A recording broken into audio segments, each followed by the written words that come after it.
Imagine going to bed one night and you wake up to a dead husband and the police telling you that you identified your own son as the person who committed the crime, but you have no recollection of this event, and you adamantly defend your son in court. This is the case of Christopher Porco, episode 22 on Tell Me the Crime.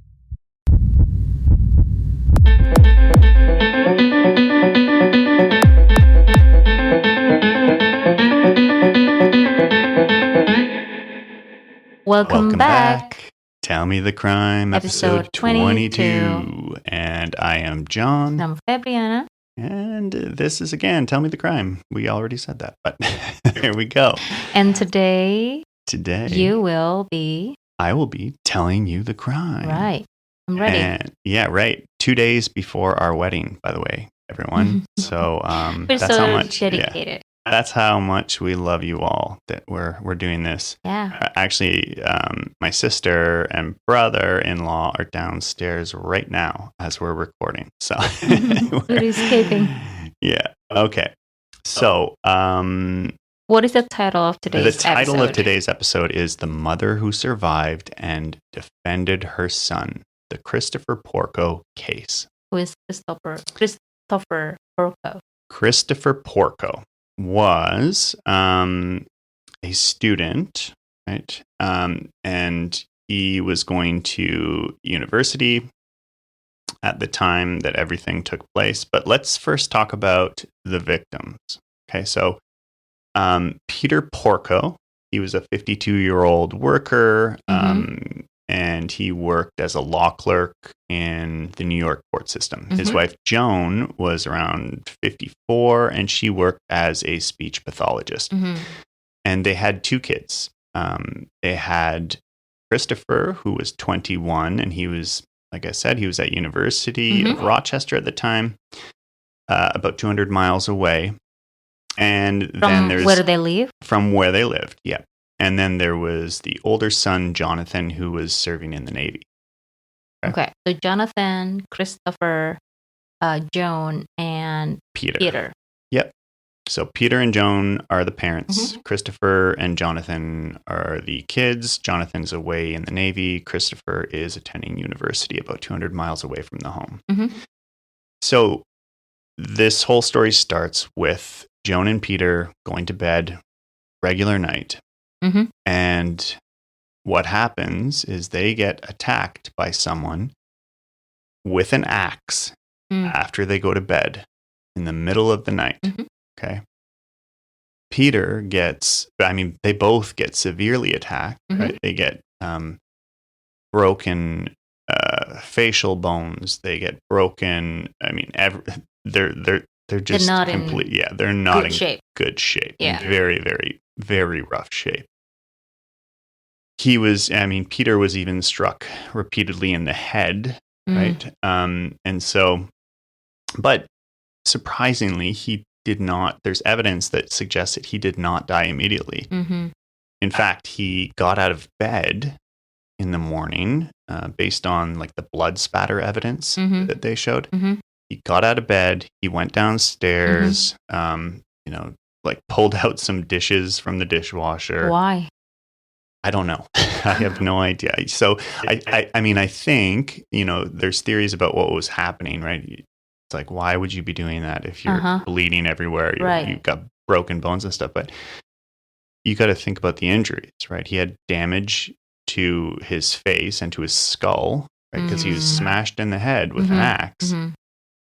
And he had damage to his frontal lobes, which are your decision-making center, right? And he wasn't able to think properly. So he was not aware of he's not his even own aware. situation. He's not even aware of like how serious things are. And he was probably at the time relying on something like procedural memory, right? Where you go into sort of this automatized mode, right? Because it's a routine. It's something that you've done over and over and over. Yeah. And you'll see that often with like amnesia patients or Alzheimer's patients or something like that, where they have problems with their memory, but somehow they're still able to let's say, play chess or play piano or play instruments, despite not knowing who their own family is, right? So that's procedural memory. Anyway, so Peter also somehow was able to write a check or something for his, it was a check, I believe, for his son to help him pay off like a ticket. Wow. And so it was his son Christopher, right? So he remembered something. Yeah. So he's not completely out of it if he's able to do that. But that was, later used as evidence pointing to the son Christopher, because the check was made out to Christopher and there was blood on it. And some people were arguing that Peter purposely touched the check, and was trying to point people to the fact that Christopher did this, right? Like he put blood on the check to point out that, who the killer was, right? Because it was Christopher's name. So maybe that's what, The theory that you're trying to share from some people is that Christopher was trying to just give a sign. No, Peter was trying to give a sign. Yeah. Yeah, Peter. Peter was trying to give a sign about that Christopher was doing that through the blood. Yeah, exactly. Right. So that's not enough. No, it's certainly not. And we'll talk about the other evidence. There's a lot more evidence. Then what happened to him? But a lot of it is circumstantial. Well, after the dad did that, after Peter did that, so he eventually collapsed and unfortunately died. So he did. I mean, the injuries are so severe that he was dying. But he was still, I don't think he was aware of how bad things were for him.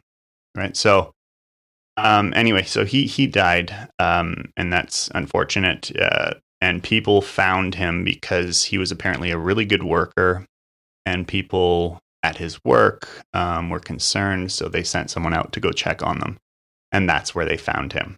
And then they found Joan upstairs, but she was still alive. Okay. She was badly, badly injured, but she was still alive. She had a shattered jaw. She had serious damages to her face and brain, and she couldn't even speak. Right. So it was. So that should be the next day, right? When maybe Peter's colleagues were trying to find him. That was the next morning. Yep. Yeah. And what about the other kids?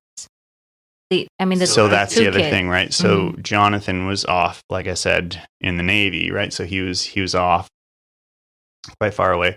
Christopher claimed that he was at university, that he was in his dorm the whole time. In his dorm?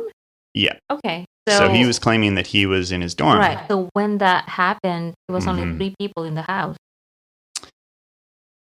Well, that's what Christopher's claiming, right? But the evidence kind of suggests otherwise, right?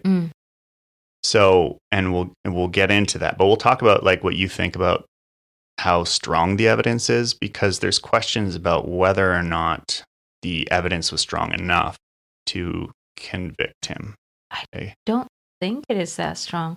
Well, that's just the first piece. I haven't told you the rest. Yeah, but from what you have shared, the evidence cannot point toward Christopher, because that's even Peter's blood, and he was writing a check for Christopher. That was part of the defense, right? They're saying, well, even in his last moments, he was able to, do something nice for Christopher, which is not something you would expect if he was the killer. And, but then you could also argue that, well, maybe he was forced to write it, right? Like we don't necessarily know. But here's what really got people start thinking that Christopher had something to do with it. Okay, so the detective in charge went to ask Joan questions. Now, she couldn't speak, right? So he was relying on nodding, right, of the head and shaking of the head for no, right? So nodding for yes, shaking for no. Now, he went and asked a bunch of different questions, including whether the older son did this, right? And she said no, apparently. Mhm. She shook her head no. And then he asked if Christopher had done it. Mhm. And she shook her head yes. No way. Now, this is the interesting part, right? Because there are 3 people that said that. So it wasn't just the detective. It was 2 other people. I think it was 2 paramedics that also said that that she shook her head yes to Christopher. Now, it's important to note, though, that this story doesn't stay the same, at least in terms of Joan's side of things. Okay. So let's just talk first about whether or not you think that I still don't. that is a good, identification of Christopher being. Well, that is a possibility. About him 2 being the people perpetrator. witnessed that the mom said yes. Said yes.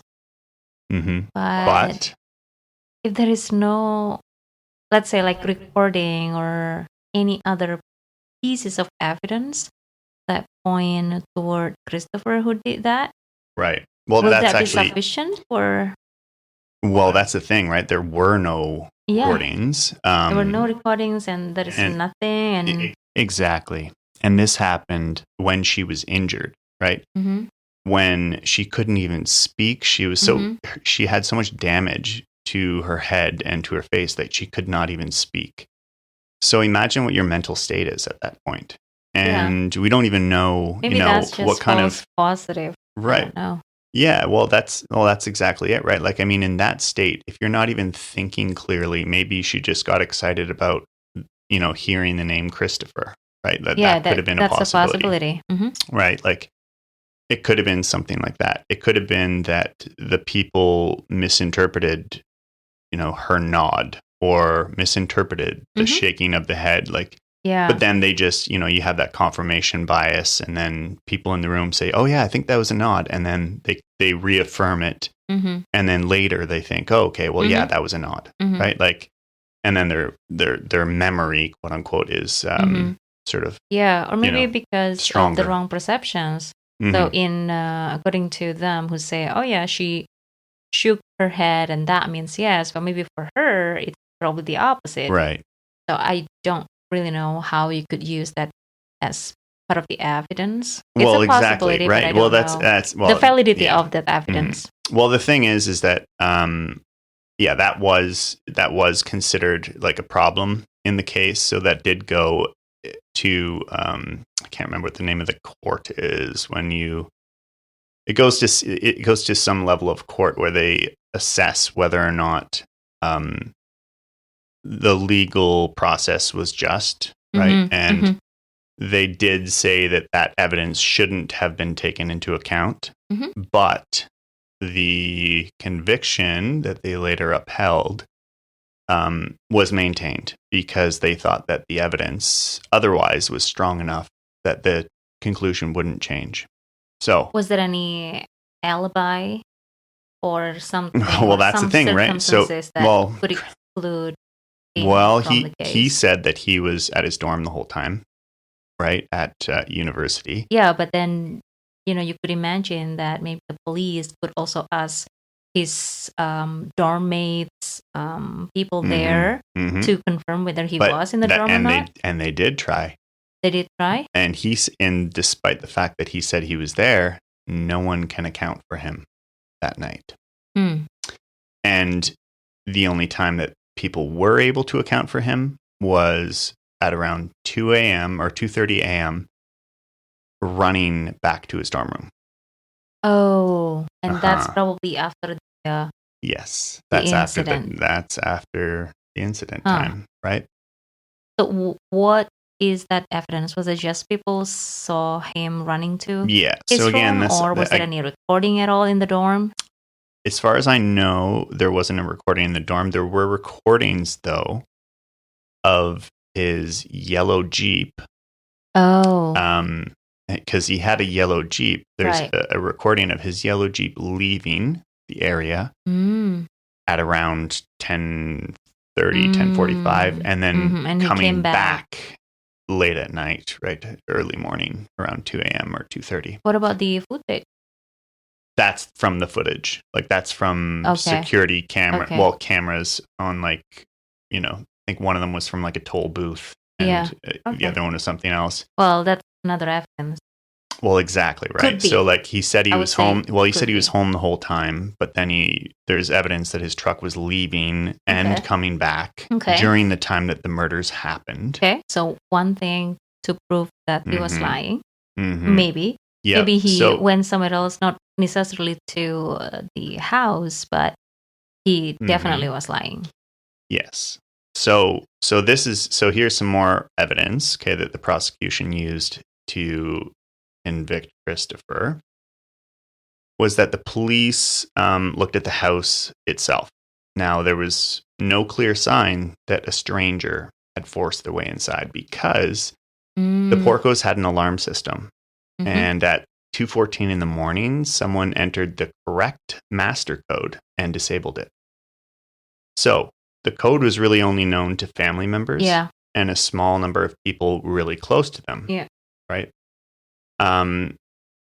And the record shows that the code was put in properly. And then here's the suspicious part, right? The alarm keypad was smashed afterwards. Mm. So after but I guess like maybe the person that was smashed it thought, oh, let's make it look like a break-in or something. But they have a digital record of the key numbers being put in properly before it was smashed. So that's highly suspicious of someone trying to make it look like a break-in, right? So that was a big problem. The other thing too is that the phone line outside was also cut. Oh. Mm-hmm. Wow. Okay. Mm-hmm. Now there are several pieces of evidence. Several circumstantial pieces, but none of that actually proves Christopher was there, right? There's no actual, footage of him being there. There's no footage of him. This is all like, okay, this could have been Christopher, I know. right? He was out of his dorm at the time. He had the opportunity to do that, but it's not damning evidence, at least in my view. But what about the possibility of looking at the fingerprints for, that code in the house and something that was well, the problem with that is broken. that like you would almost certainly find Christopher's prints, but also you'd find Jonathan's prints, and you'd find because they're family members. I'm sure that you'd find my prints all over the house, right? Like yours too, right? So just having that DNA evidence in the house doesn't say anything, right? It just means they had been there at one point, right? So yeah.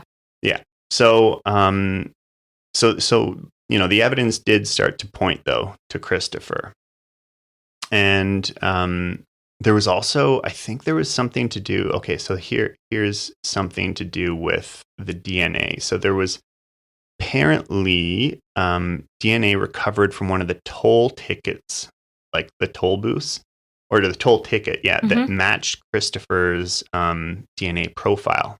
Now, the problem with this is that it wasn't uniquely tied to him, right? It was a pattern that is inherited through the maternal line. So Joan and other maternal relatives would have shared the same profile. So a small percentage of like the wider population would share it too.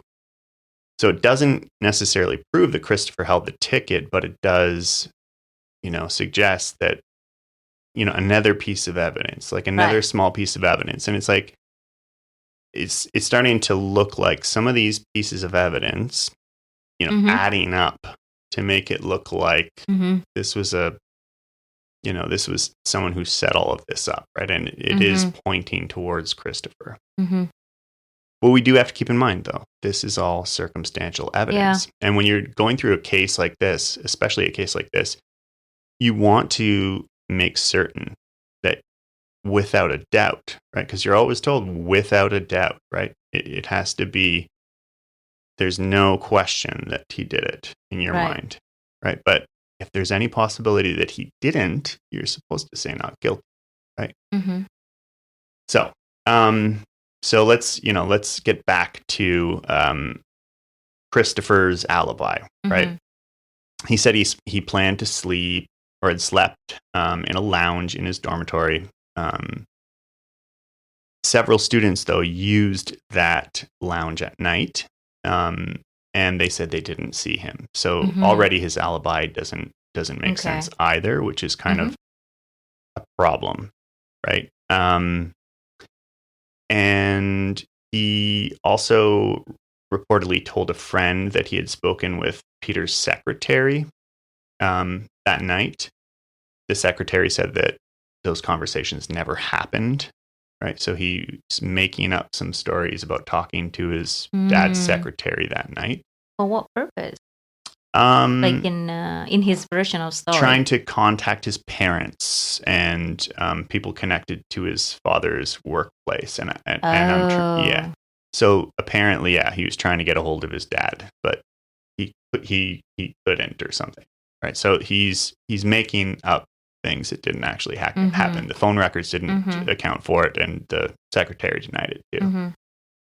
Okay, so now here's the other thing. It's like, okay, well, there's all this evidence that's being sort of, all this circumstantial evidence, but it is pretty strong evidence pointing to him, right? So what questions do you have in mind? Like, what are your thoughts right now on Christopher? With those circumstantial evidence. I know it's a hard word for me to say too. Pronounce. Yeah.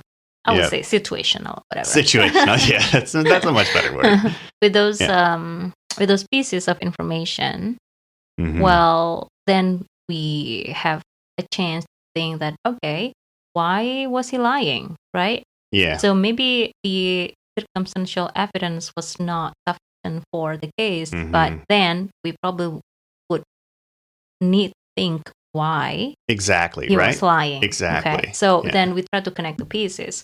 But I'm also thinking about, don't know whether this is the correct term or not, deductive and inductive way of thinking. Because when we start thinking about, oh, it's maybe him, then we try to find evidence and quote unquote forcing or enforcing evidence to point toward him. That could be also the case.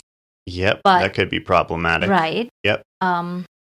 Well, people tend to have like blinders on, right? Like that happens a lot in the justice system where people suspect that one person has, is the perpetrator, and then they continue to find, they hyper focus, exactly, and then they experience that confirmation bias where you're like you tend to look for things that confirm what you already believe, and you tend to just ignore the stuff that counters that, right? So it's you keep making your beliefs stronger. That, exactly. It's not about the right or wrong of things, but if one thing is showing something toward why it happened, then that could also trigger more attention to find out whatever evidence that could lead to that. Yes, but here's the other thing too that you want to consider, is at least what came to mind for me when I started reading about this case is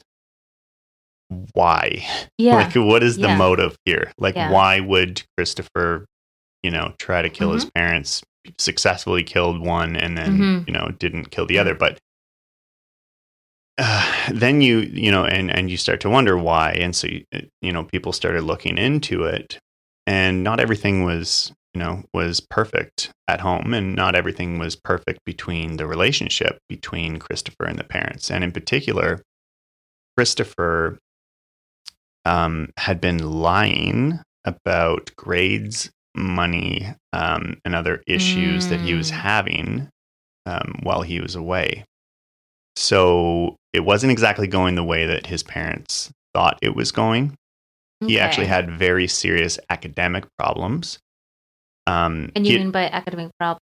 because he Well, was struggling with well, that? he was And struggling with, he was failing his classes. He was okay. doing really poorly. And then he was actually forced to leave the University of Rochester because of poor grades and attended a community college to repair his record. Oh. And then he failed courses there too.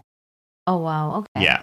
So, so then when he tried to return to Rochester, he submitted a forged transcript showing much better grades. That's another lie. Yep. But that was in order to get back to Rochester, right? So that he could, make it seem like he never left, right? So he had also, beyond grades, he had major financial problems. He owed money on credit cards, tuition, the Jeep that he bought, that yellow Jeep, and other accounts. And some were nearly empty or they were overdrawn, his accounts. So one of the largest conflicts between Christopher and Peter had to do with finances, and it had to do with Peter discovering that Christopher had used his name as a co-signer without his knowledge. And he used it to pay some student tuition, but also used it to fund his Jeep.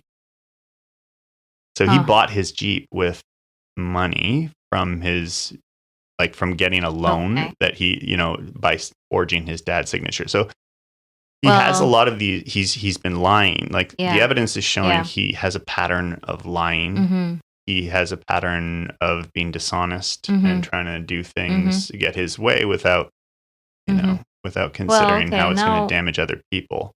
Okay, now the theory that he probably did that, I'm leaning toward that theory. I know, right? With like kind of exactly. So like the more you hear, the more you start to believe the prosecutor's side of things, right? But again, it doesn't necessarily prove anything about murder, right? But it does show that they may not have had a great relationship. The relationship was particularly strained around that time because he was called out by his parents too. They like apparently wrote him some angry emails about, hey, did you like figure, what happened here? We found out you failed this course. And then he wrote back and said something that lied to them again, said like, oh no, it was just a misunderstanding, blah, blah, blah, making up all these excuses. And the dad had said something in one of his emails about, if you continue to forge my signatures, I'm going to go to the authorities about this, right? Because he was just like, so he was very frustrated, he was very frustrated, but he said, like, even though we're very disappointed, we still love you and care about you, But, there's clearly, he Christopher, now you start to think, okay, well, maybe that was the motive, right? Is that he wanted to get money from his parents. Maybe, I don't know, maybe not the money, but that's a possibility, knowing that he had a lot of money for, for the Jeep or the tuition. Yep. But I'm just thinking Christopher was very frustrated, the pressure that he got at the time. Yeah. Okay, I failed this, I failed that. And he was probably blaming his parents for the uneasy experiences. Yeah, that's true. He could be blaming them for that. He could also be trying to like get rid of a problem before it blows up too much in his face, right? Because you're thinking like, he's thinking, okay, well, I've been lying to them about this stuff like this whole time. And now my whole thing is about to come apart. They're going to know everything. And instead of dealing with that and being, reprimanded, he kills them. And, he's going to lose a whole bunch of things, if they pull support from him right away, right? Like he'd lose his, he'd probably lose his Jeep. He'd probably lose, a whole bunch of stuff. He'd be in even more financial ruin. Yeah. But if his parents died, maybe he could inherit money, right? Could be. So like that, and that's one of those things that like for all these cases, like that happens a lot, right? Yeah. Yeah. I'm shocked. Yeah, which is, I know, like you were totally shocked when I told you, like, that people do that all the time. Motives.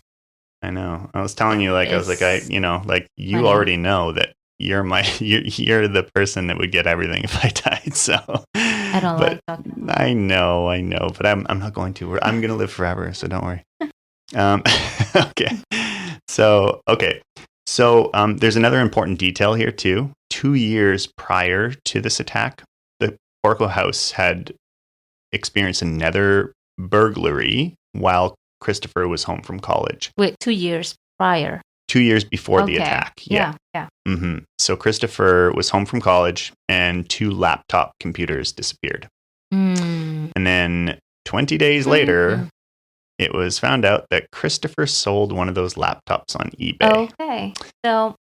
So he admitted to selling that one. So that one's not just hearsay. Right. It's he admitted to it. Okay. And Well, he has lied a lot. He's lied a lot, right? And the prosecution argued that like he staged that burglary to make it look like an outsider had entered the family home. So does that sound familiar? Yeah. Right? Yeah. Like that's where it was the first trial. Exactly, right? It's like one of those, he's like, oh, okay, I got away with it before. Maybe I can make a house invasion thing happen again, make it look like that anyway. Yeah. So I mean that's also something that's very interesting, right? Mm-hmm. So it's possible that this thing was staged by Christopher, right? And it was not an intruder. The alarm panel was smashed.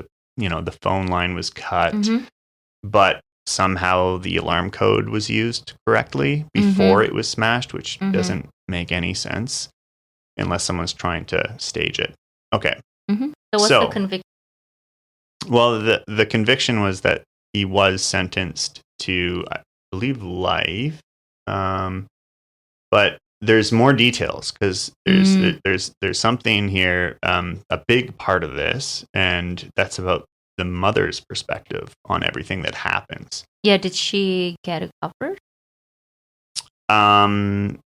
So she did recover, right? She had some permanent, damage though, right, to her face and to, she had some really bad That's brutal. issues, right? But here's the really interesting part though about his mom. So even though she nodded, right, during the trial, and people can say that they, because it wasn't, they can say, well, no, the case would have turned out the same even without that nod, entered as evidence. But who's to say that's actually true, right? We don't really necessarily know. But the mother, after she recovered and was able to talk, she says she has no knowledge or no memory of the incident, and she doesn't know what happened, and that she does not believe Christopher did it. Oh, so interesting. she actually was like one of his biggest advocates for his innocence, and she stood by his side. Well, there are some theories too, right? Because maybe when she got recovered already, she doesn't want her son to be in jail, or she was kind of like protecting him. Exactly, or right? Maybe it's true that she could not remember what happened because, I had an accident some years ago. I think when I was in my early 20s. Yep. And I could not remember anything. I was fine, but like until now, I think I lost that short memory, right, of how it actually happened. Yeah. I just woke up in the hospital and I don't remember anything. So you're thinking that maybe there's a possibility she doesn't even remember it actually happening, right? So she's protecting her son. Or she's protecting him. She does remember, but she's protecting him. There's other possibilities too, right? Like, like you said, maybe she doesn't remember at all and she genuinely believes he's innocent, right? She can't remember the attack, right? The nod definitely could have been misinterpreted. There's no direct forensic evidence placing Christopher in the bedroom. There was also no blood found in his car, which is a big thing. But prosecution later argued that he was trained to clean up blood and things like that from. I guess he worked for someone where he had to clean up animal remains or something like that. Okay. So it was possible that he was just really good at that. But there's another possibility too. Maybe she just, deep down or unconsciously she knew, but she couldn't allow herself to believe it. Mm-hmm. Right? Because sometimes you have to protect yourself mentally right, from these things. Mm-hmm. So there's something called like betrayal blindness theory. And it's sort of this idea that in situations that are just so horrible that they would threaten like a relationship with someone that you depend on emotionally or practically, you just don't allow yourself to believe it, right? Because if that relationship broke, it would break your whole view of the world, your whole view of your own life. Yeah.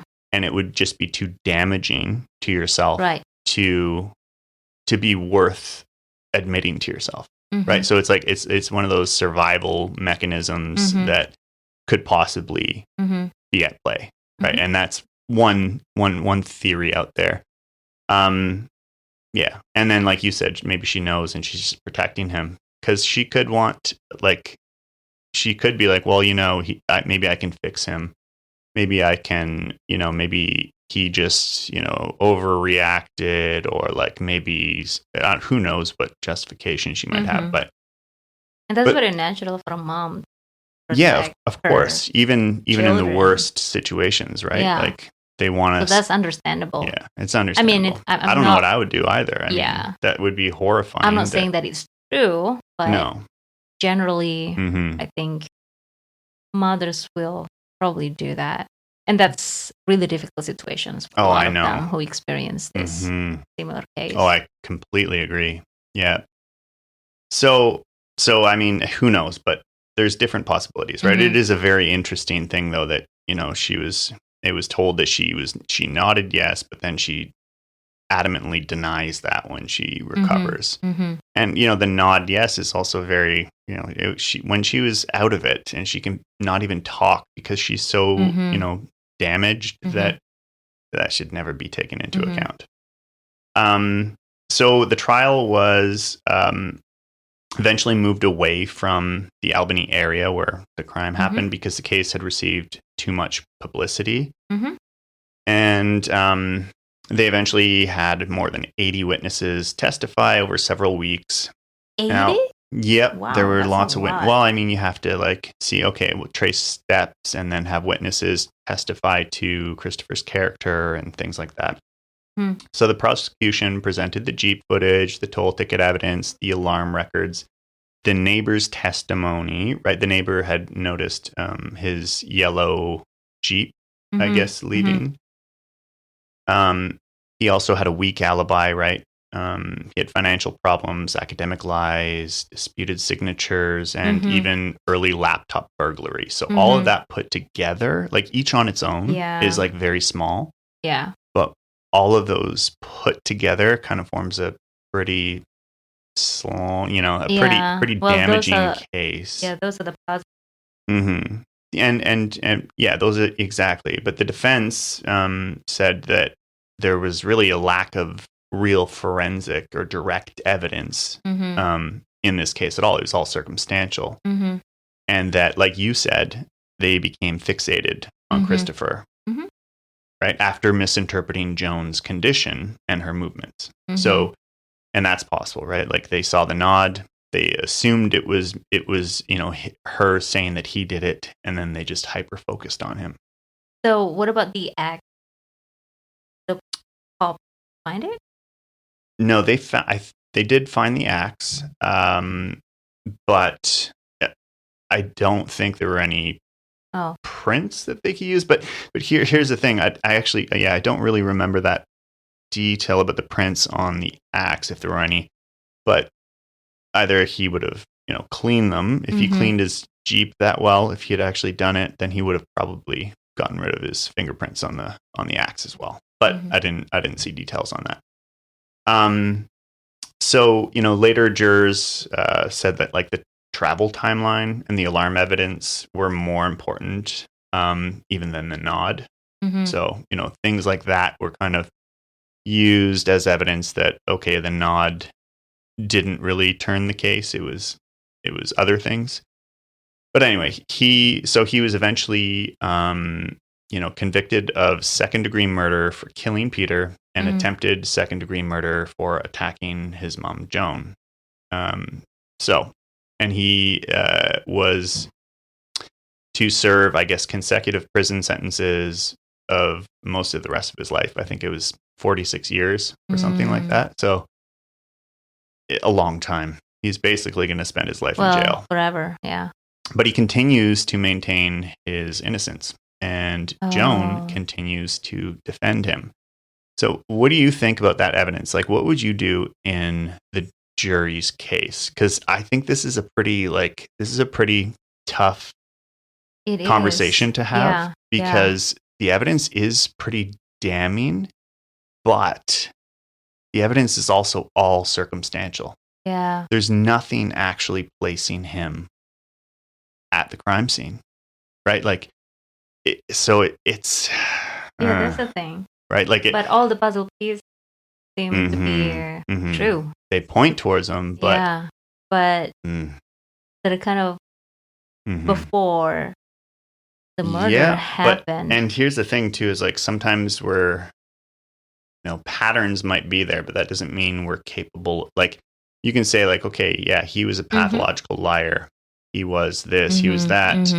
Doesn't mean he's capable of murder, right? Like that's the other thing, right? Like who knows? But here's another. I keep playing devil's advocate, going back and forth between the sides. But I think for him, there was some evidence too that he displayed a lot of characteristics of psychopathy. So psychopaths tend to do things that are self-serving. They lie. They do whatever they can to put themselves ahead, and they don't consider other people's perspectives in situations like this.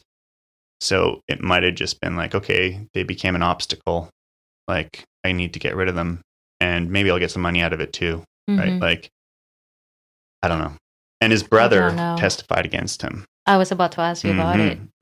So that was the other thing. His brother was like, yeah, the relationship was not good. And he did not believe his brother. And he thinks that his brother is guilty.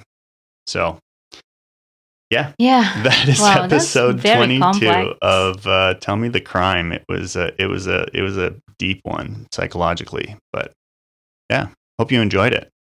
Ooh, okay. That's very complex. I keep thinking about it. Yeah, I know, right? I hope we get some comments on this week's episode.